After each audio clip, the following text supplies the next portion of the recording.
कारण से ये प्रेस वार्ता रखी गई है कि जो जानकारी हम मीडिया के समक्ष रख सकते हैं वो जानकारी मैं रखना चाहूँगा ताकि आप लोग अपडेट्स रहें। इन्वेस्टिगेशन की जो फाइन डिटेल्स है वो मैं अवॉइड करूँगा, इन्वेस्टिगेशन अफेक्ट ना हो।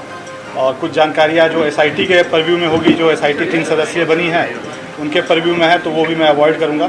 जस्ट ये मुकदमा अपराध संख्या बेसिक डिटेल्स मैं बता दे रहा हूँ इस क्राइम की। मुकदमा अपराध संख्या इसमें 175/23 ये दर्ज किया गया था। धारा 302, 307, 332, 353 आईपीसी व 7 CLA थाना वजीरगंज में ये पंजीकृत कराया गया था ये मुकदमा। इसमें वादी जो है वो उप निरीक्षक उदय प्रताप सिंह है, जो रिजर्व पुलिस लाइन से उस दिन स्कॉट ड्यूटी में लगे थे और प्रभारी थे। और ये मुकदमा नामजद दर्ज किया गया है। नामजद जो अभियुक्त विजय यादव उर्फ आनंद यादव, उम्र लगभग 26 वर्ष, पुत्र श्यामा यादव, निवासी सुल्तानपुर, थाना गराकत, जौनपुर के रहने वाले हैं। इनके विरुद्ध नामजद मुकदमा ये दर्ज किया गया था। ठीक, इसमें जो नामजद मुकदमा था वो विजय यादव के विरुद्ध दर्ज किया गया है। जो इसमें मृतक हैं वो संजीव माहेश्वरी उर्फ जीवा, उम्र लगभग इसके पुत्र ओम प्रकाश माहेश्वरी, निवासी आदमपुर, थाना बाबरी, जिला शामली के हैं रहने वाले। घायलों के जो इसमें संख्या है, पहले हम लोगों ने बताया होगा तो उसमें थोड़ा सा डिफरेंस है। एक हमारा उप निरीक्षक हल्का चोटिल हुआ था तो उसका भी नाम बढ़ा है। घायल हम लोग इसमें 5 जिनका मेडिको लीगल हुआ है। उप निरीक्षक श्री उत्कृष्ट त्रिपाठी, इनको हल्की चोट थी। हेड कांस्टेबल लाल मोहम्मद, इनके घुटने में चोट आई थी और सब ये फायर आर्म इंजरी ही है। हेड कांस्टेबल कमलेश चौधरी, और इसमें जो 1.5 साल की एक बच्ची है लक्ष्मी उर्फ लाडो, और एक महिला श्रीमती नीलम, पत्नी श्री सौरभ। तो इसमें 5 जो हैं घायल है। इनमें जो श्री उत्कृष्ट त्रिपाठी है इनको डिस्चार्ज भी कर दिया गया था, इनको कम चोट थी। हेड कांस्टेबल लाल मोहम्मद, हेड कांस्टेबल कमलेश चौधरी, इसमें लाल मोहम्मद को ऑपरेट भी करना पड़ा है, इनके नी में बुलेट फंसी थी, ऑपरेशन हुआ है। और कमलेश चौधरी भी ठीक है, आउट ऑफ डेंजर है। बाकी ये सभी आउट ऑफ डेंजर है, कोई ऐसे गंभीर बात नहीं है। हेल्थ स्टेटस का जो अपडेट होगा वो हम समय समय पर और शेयर करेंगे। इसमें कुछ चीज़ें घटनास्थल से बरामद की गई थी, डिटेल्स बहुत ज़्यादा नहीं शेयर कर सकते हैं, वो सब चीज़ें फोरेंसिक जांच आदि के लिए भेजी जाएगी। घटना के बारे में आपको जो विवरण है वो पता है कि लगभग वो उन्हें 10 लोगों की टीम थी जो उनको पेशी पर लेकर के आई थी उस दिन। और कोर्ट में जो जिरह जो थी अंदर प्रारंभ की जा रही थी, उसी समय उनको पेश किया जाना था, अंदर कोर्ट में ले जाया जाना था। टीम हमारी उनको अंदर लेकर के जा रही थी। इसमें जो है फायरिंग हुई पीछे से और उसमें गोलियां चली, और उसके बाद जो है वो घायल अवस्था में उनको टीम ने तत्काल हॉस्पिटल भेजा, जहां मृत डिक्लेयर कर दिया गया था। इसमें 2 इंजर्ड हमारे थे पुलिसकर्मी, उनको भी तत्काल हॉस्पिटल भेजा गया था। इसके पश्चात जो बच्ची थी उसके बारे में हम लोग को जानकारी मिली कि वो गोली लगी थी, तो उनको भी हॉस्पिटल तत्काल भेजा गया था। जो पोस्टमार्टम हुआ है उसका विवरण बहुत अधिक डिटेल्स नहीं दे सकते हैं, शेयर नहीं कर सकते, part of the investigation. But just to avoid the confusion की पोस्टमार्टम रिपोर्ट में 16 इंजरीज़ है, बट वो इंजरीज़ कुछ इंजरीज़ जो हैं वो हैंड्स की हैं, तो रिपिटेशन हो जाता है जब बुलेट जो है पियर्स करके निकलती है हाथों से भी, तो एक ही जो एंट्री एक बुलेट से 2 एंट्री 2 एग्जिट बन जाता है, तो उस तरह से है। 16 एंट्री है, बाकी बहुत अधिक और डिटेल्स इसमें नहीं शेयर कर सकते हैं। कितनी गोलियां लगी? ये सब बाद में आपके क्वेश्चन लूँगा। मैं ब्रीफ डिटेल्स और बताना चाह रहा था जो वो मैं बता दूँ। इसमें जो प्राइमा फेसाई जो हम लोगों ने इसको एग्जामिन किया सिक्योरिटी लैब्स के बारे में, तो इसमें 6 लोग जो हैं निलंबित किए गए हैं। ये 6 ऐसे जो कर्मचारी थे जिनकी जो गेट होता है कचहरी परिसर का एंट्री गेट, उसमें उनकी ड्यूटी थी फ्रिस्किंग चेकिंग की। इसमें प्राइमा फेसाई जो है उनकी लापरवाही पाते हुए निलंबित करके उनके विरुद्ध विभागीय जाँच संस्थित की गई है, और जाँच की कार्रवाई पूर्ण होने के बाद और ज्ञात होगा। जो विवेचक इस मुकदमे में नियुक्त किए गए थे वो SHO वजीरगंज स्वयं विवेचक हैं, चूँकि ये गंभीर अपराध है, गंभीर धारा का अपराध है, तो विवेचक SHO वजीरगंज है। चूँकि ये महत्वपूर्ण प्रकरण है तो इसमें टीम में मेंबर्स बढ़ाए गए हैं। 2 तरह की इसमें जो है टीम तैयार की गई है। टीम जो है एक विवेचक के साथ सह विवेचक दिए गए हैं, इसमें सह विवेचक 3 और लगाए गए हैं। मुख्य विवेचक प्रभारी निरीक्षक वजीरगंज श्री मनोज कुमार मिश्रा हैं। सह विवेचक अतिरिक्त निरीक्षक श्री राजेंद्र कुमार शुक्ला, एक और सह विवेचक है श्री रमेश चंद्र यादव, ये थाना बाजार खाला से हैं। एक सह विवेचक उप निरीक्षक श्री हरद्वारी लाल हैं, ये भी थाना वजीरगंज से हैं। तो इसमें टीम और बढ़ाई गई है, क्योंकि इसमें कई एस्पेक्ट्स हैं इन्वेस्टिगेशन के जो कवर करने हैं। तो एक इंस्पेक्टर 3 और इनमें सह विवेचक लगाए गए हैं। टेक्निकल इसमें हेल्प लेने के लिए, क्योंकि इसमें कई चीज़ें हैं, टेक्निकल हेल्प हमें आवश्यकता होगी, तो एक टेक्निकल टीम भी लगाई गई है। इसमें जो है सर्विलांस सेल के प्रभारी हैं श्री राजदेव प्रजापति और उनकी जो टीम है उसमें 2 हेड कांस्टेबल है, विनय सिंह, श्री गोविंद और एक आरक्षी नवीन प्रताप सिंह। ये सभी जो हैं ये टेक्निकल सपोर्ट देंगे टीम को। तो 2 टीमें हम लोगों ने इसमें जो तैयार की हैं जो मुख्य रूप से इन्वेस्टिगेशन में होंगी। इसके अलावा जो है मल्टीपल टीम्स हैं जो काम करेगी, अलग अलग वर्क डिस्ट्रीब्यूशन होगा, जिनको हम लोगों ने कार्य योजना तैयार की इन्वेस्टिगेशन को, वो हम लोग उनके साथ शेयर करके अलग अलग टास्किंग करेंगे।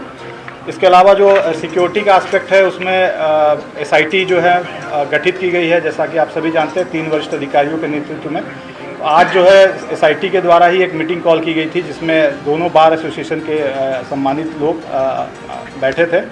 लखनऊ कमिश्नरेट की तरफ से मैंने रिप्रेजेंटेशन मेरा था, मैं बैठा था उसमें, लखनऊ बार के थे और आपके सेंट्रल बार के भी थे। इसमें एक अच्छा पॉजिटिव डेवलपमेंट ये है कि सिक्योरिटी एस्पेक्ट में हम लोग के बीच काफ़ी चीज़ों में सहमति बनी है और हम लोग एक सिक्योरिटी रिव्यू करेंगे इसको बाकायदा। और सिक्योरिटी में जो सहमति बनी है मुख्य बातों से कि जो दोनों बार थे उन्होंने क्लियर कट सहमति दी है कि हम फ्रिस्किंग, चेकिंग, बायोमेट्रिक्स इन सब चीज़ों के लिए तैयार हैं। सिक्योरिटी के जो हाईएस्ट स्टैंडर्ड हैं वो फॉलो किए जाएँ, हम सभी के लिए तैयार हैं। तो हम लोग जो है मतलब अच्छा एक पॉजिटिव हम डेवलपमेंट है कि आपसी सहमति बनी है और इस बार हम लोग का प्रयास रहेगा कि सिक्योरिटी कंप्लीट रिव्यू करके जो हाईएस्ट स्टैंडर्ड होता है सिक्योरिटी कचहरी के लिए वो एक मॉडल के तौर पे लखनऊ में हम लोग डेवलप करें। बायोमेट्रिक से लेकर के चाहे वो इवन कार के लिए भी कहा गया है कि कार भी पास बेस्ड हम लोग जो है अलाउ करें।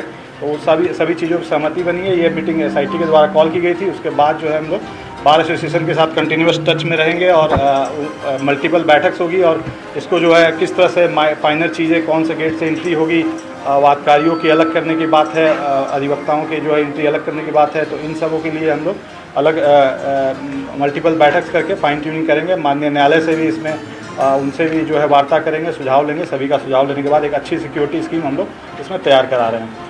जो जनपद न्यायालय की जो सुरक्षा व्यवस्था के लिए है इंस्पेक्टर श्री रामफल प्रजापति, इनको भी नियुक्त किया गया है जो पूरे सुरक्षा के लिए प्रभारी होंगे और इनको हम शुरू से ही इस सिक्योरिटी स्कीम का प्रभारी बनाएंगे जो ये पूरी सिक्योरिटी स्कीम तैयार कराएंगे।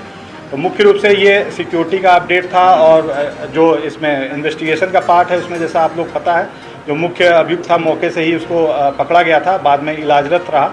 इलाज के बाद डॉक्टर ने उसे कहा कि वो पूछताछ से लेकर के कई चीज़ों के लिए योग्य है, तो उसको फिर फॉर्मल अरेस्ट शो करते हुए हम लोगों ने कल माननीय न्यायालय से आग्रह किया। तो हॉस्पिटल में उसका रिमांड स्वीकृत करते हुए 14 दिन की जुडिशियल कस्टडी में भेजा गया है। हम लोग जो है कल या परसों जैसा भी संभव हो तत्काल उसके पुलिस कस्टडी के लिए अप्लाई करेंगे और पुलिस कस्टडी में कई बातें और कई चीज़ें पूछी जानी है तो वो हम लोग फिर उसको करके इन्वेस्टिगेशन को विल ट्राई कि उसको एक लॉजिकल कंक्लूजन पे ले जाएं।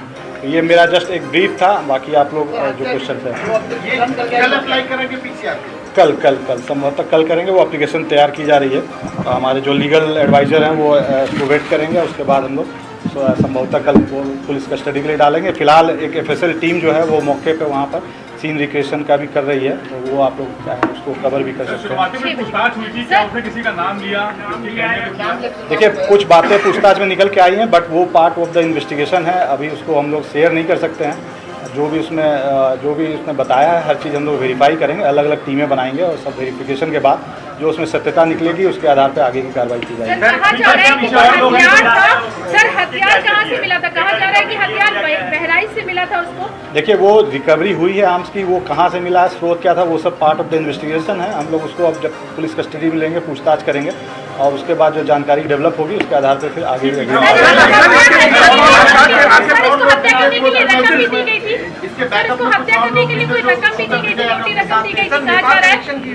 देखिए अभी जो हम लोगों ने जितनी भी अभी तक प्राइमा फेसाई जो निकल के आया, जो हम लोगों ने FIR ड्राफ्ट की पुलिस की तरफ से, उसमें एक ही व्यक्ति को नेम्ड किया गया है क्योंकि अभी तक जो है जानकारी में वो एक व्यक्ति का ही नाम आया था।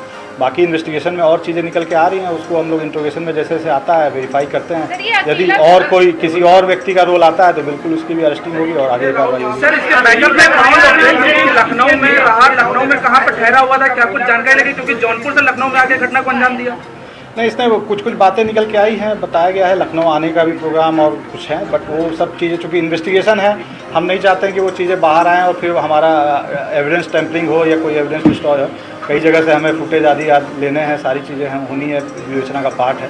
तो हम लोग कर रहे हैं इन्वेस्टिगेशन। तो बहुत चीज़ें हैं जो हम मीडिया के सामने रिवील सर भी नहीं पैसा कर दे के सकते। हत्या करवाई गई थी क्या? क्या और भी सस्पेक्टेड सर पैसा दे के हत्या हाँ, करवाई गई इसमें थी क्या? सस्पेक्ट तो और है ही, नेचुरली हम लोग कर रहे हैं अभी इन्वेस्टिगेशन। अगर उसमें कोई कंक्रीट एविडेंस होता तो आगे की कार्रवाई करेंगे, तो आगे बताया जाएंगे। सर पैसा दे के हत्या करवाई गई थी क्या? देखिए, सुरक्षा में जो चूक के क्वेश्चन था, मेरे को फर्स्ट दिन भी आप लोगों ने पूछा था, तो मैंने कहा था मैं बाद में डिस्कस करूंगा। इस संबंध में देखिए, प्राइमा फेसाई जो पाया गया उसमें हम लोगों ने 6 लोग को सस्पेंड किया है। बाकी जो SIT बनी है 3 वरिष्ठ अधिकारियों की, उसका मैंडेट ही यही है कि सुरक्षा व्यवस्था को जांचना और अपने जो उसका करेक्टिव मेजर्स लेना है, वो उनका ही मैंडेट है। तो अब मैं उस पर कमेंट नहीं करना चाहता हूँ, क्योंकि आज SIT ने ही बैठक ली है, दोनों बार एसोसिएशन की। आरोपी के मोबाइल से कुछ मिला है सर? आरोपी के मोबाइल से कुछ मिला है क्या? ये सब फॉरेंसिक जांच के लिए, ये सब फॉरेंसिक जांच के लिए जाता है। फॉरेंसिक जांच के लिए जाता है, उसमें जो रिपोर्ट तैयार होती है गोपनीय होती है, पार्ट ऑफ द इन्वेस्टिगेशन होती है। आरोपी के मोबाइल से कुछ मिला है क्या? मोबाइल आदि जो है फॉरेंसिक जांच के लिए जाता है मोबाइल आदि।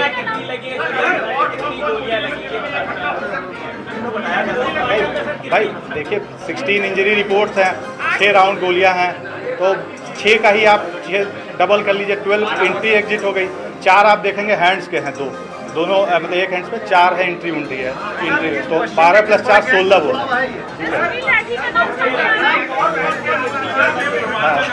पूरा आपको पोस्टमार्टम ही समझा दिया, रिपोर्ट ही। मोबाइल से कुछ बरामद हुआ? मोबाइल ये सब फॉरेंसिक जांच के लिए जाता है ना, उसमें फिर फॉरेंसिक रिपोर्ट निकल के आती है। नहीं, ये जो आपने क्वेश्चन उठाया, ये हमसे पहले भी पूछा गया था। हम लोग के पास ऐसा कोई माननीय न्यायालय का कोई ऑर्डर नहीं है कि उसको BP जैकेट पहनाना था। फिर भी यदि पहले कभी पहन के आता था, नहीं आता था, तो ये SIT है, वो इस सब चीज़ों पे जांच कर रही है। सभी संबंधित लोगों का बयान लिए जा रहे हैं, क्या सुरक्षा व्यवस्था थी नहीं थी। तो मेरे ख्याल से SIT कवर करेगी। आप मेरे ख्याल से उनका जुडिशियल है। तैयार किया गया है सुरक्षा की, इसकी जिम्मेदारी कौन लेगा, मॉनिटरिंग कौन करेगा, ये बता देंगे। नहीं, जौनपुर से जो बातें पता चली, मेरे ख्याल से उस दिन SDGLO साहब ने भी बताया था। क्रिमिनल हिस्ट्री हमें जानकारी मिली थी, एक 363-66 केस में वो जेल में रहा, कोविड वायलेशन